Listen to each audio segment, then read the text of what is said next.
when I didn't think much was happening, yeah, a lot's happening. So let's get into the facts of why we are here today and what we are talking about.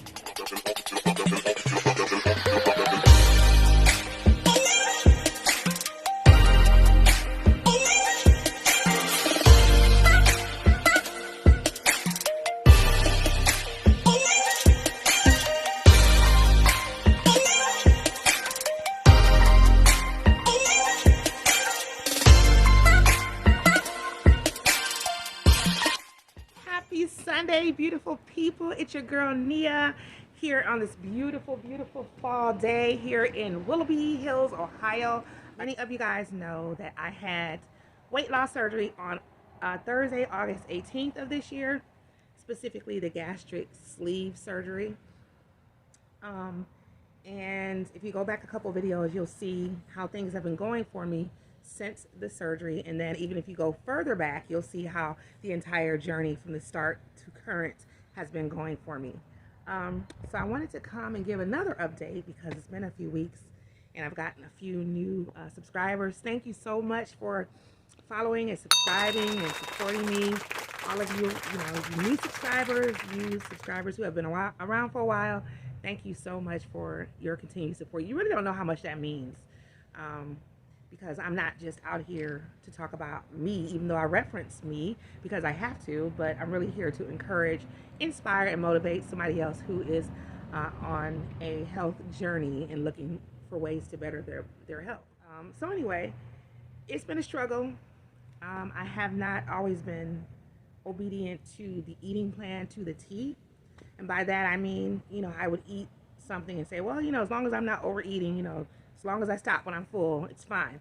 But what I was doing wrong is you can't be eating a bunch of potatoes and starches and fried chicken and stuff just because it's quote unquote just a little bit. And I'm not going to eat, beyond being full. It's still about the quality of the food that you eat. I mean, it's true you shouldn't eat beyond being full, but you have to be very mindful of the quality of what you're eating because it's almost like defeating the purpose if you're going to continue to eat bad food, because they really don't provide many of the nutrients we need to keep us healthy. So that has been my little downfall that I've corrected since really waking up to the fact stop it. Remember your why. Also, it's been a struggle for me. I started drinking regular coffee again. And I said for a while, I'm not going to drink coffee anymore. I'm used to not having it. Decaf isn't so bad. Well, I started back on regular coffee. And because of that, coffee curbs my appetite. And I found that I was not drinking enough H2O. It is critical that you get at least 64 ounces of water in your system a day, at least. And this is why it's so important to come up with a strategy. Prioritize your water. That 16 ounces in the morning before you do anything else, just getting that head start. Because we do have to remember with, 3 meals a day, and then if you're eating snacks or whatever, you still have to wait a half an hour after each time you eat before you drink water. So at minimum, 3 meals a day.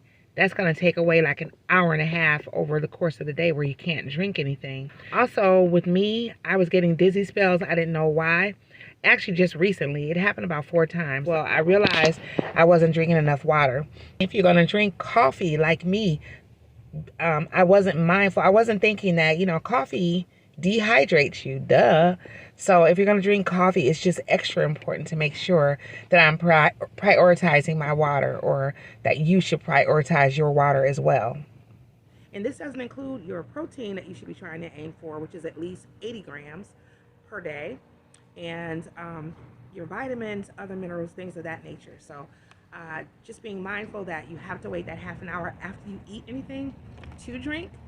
So, what I have decided to do as of this week actually was wake up in the morning, drink at least 16 ounces of water before I do anything else.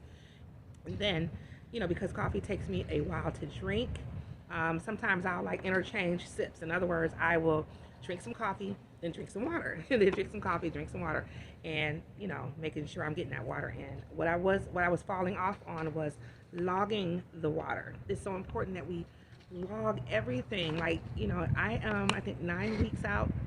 August 18th, I think 9, almost 10 weeks out. And I got so lax with logging. Before I was like to the T, like every little thing. It was even if it was a teaspoon of something, I was logging it, and I've gotten away from that. So just being very mindful, that is very important, that you continue to log in the things that you're eating and drinking, because it is very possible to drink too many calories just as it is possible to eat too many calories. You have to be very careful, especially careful because of the creams that you're putting in the coffee. So I have noticed a difference in my clothes. My clothes are fitting so much different. I am able to walk around with a pair of heeled boots on all day, sort of like I used to. It took about a week or so to get used to that, but it feels good to be able to just walk around and not feel like I couldn't walk.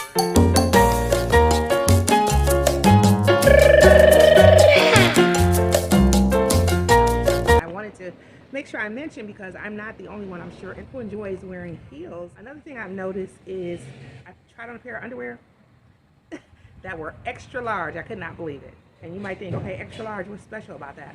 Well, what's special is that I was wearing a 2X underwear.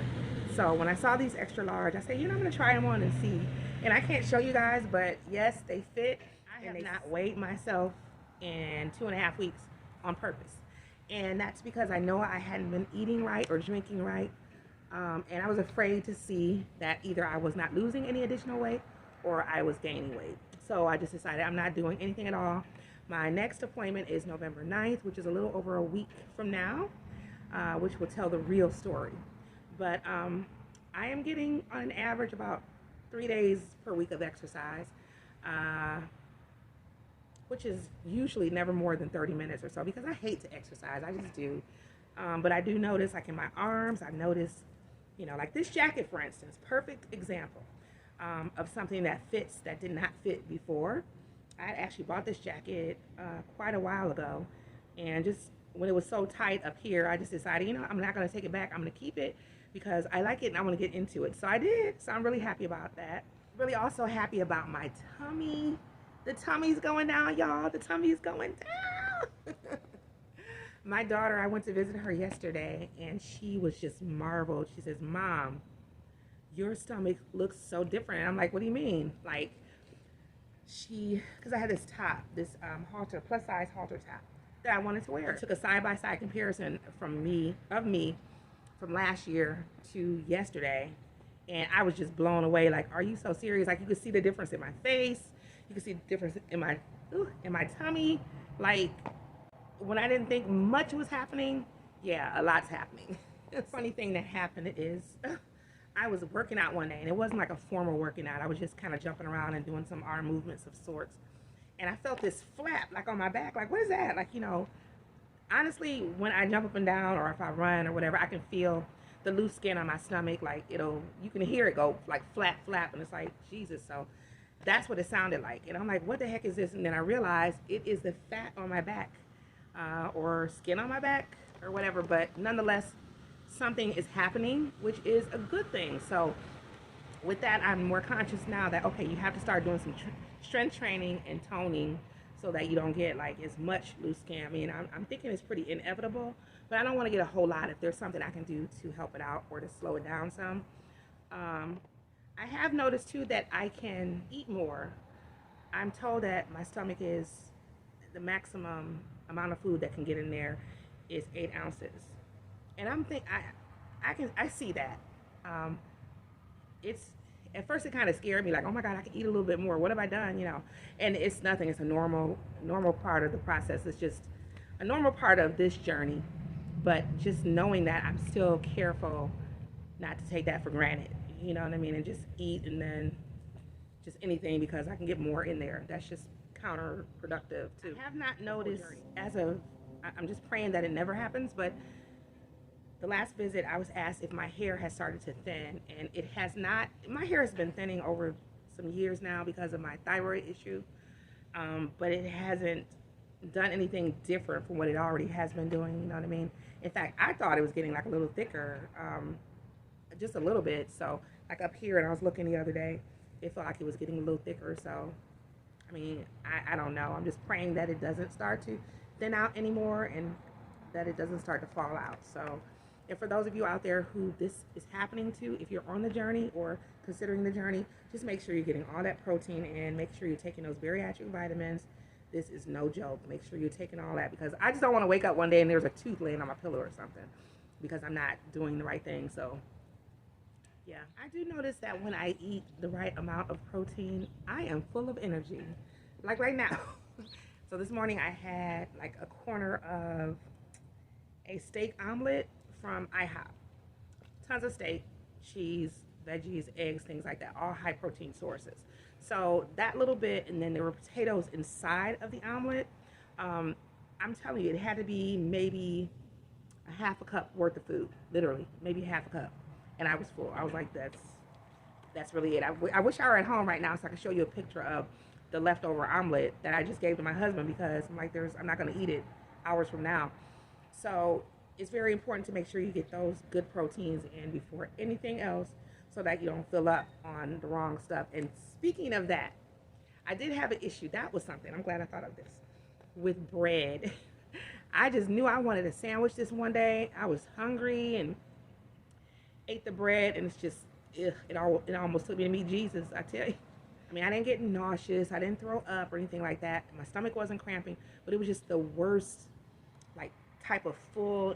I can't even really put my finger on it or explain it exactly, but it was not a good feeling. And, you know, just reading different comments and different experiences from those ones who have eaten too much bread or what have you, I see what they mean. Like, it swells up inside of you. It's just not, ugh.